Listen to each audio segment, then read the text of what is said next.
wake na zo nan gundanke. Duba sararin samaniya yayi gajimare, dukan kurma kun sani ya fi kyau da yare. Tsumagiyar hanya yin wace, da kada nan miji har mace. Zan baki kular da za ta sa in kore dukan nishaku. Mukan yi arashi da ni da ke ne dukan ranaku. Maza zo be zo ansa, kin kyale su kwarkwasa. Da ni da ke mu zauna a tare san ba rabewa. Mu tattare dukan sirrikanmu sai mi boyewa. Kin gani ba na wasa ko kwa in ce gasa.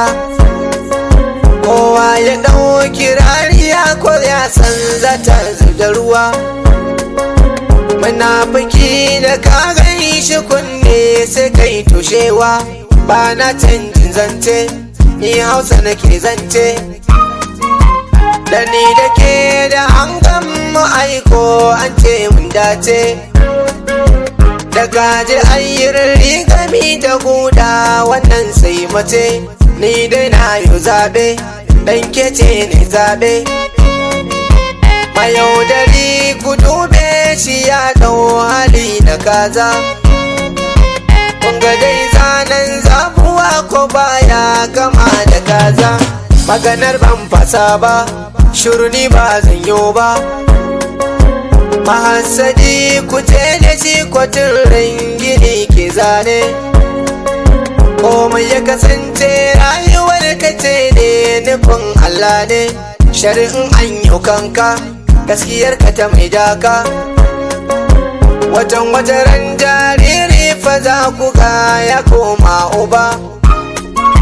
Tun kana ta ka zo ka taka da kafar ka babba.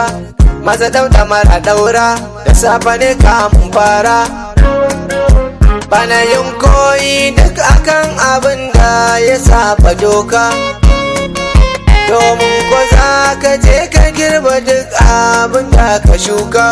Kai dai shuka mai kyau, za ka girba mai kyau. Wanda ke jifa wata rana kansa zai yi fadowa. Ramin mugunta gina shi daidai da kai karkai fadawa. Kun gani ban zagi ba, gaskiya na saka a gaba.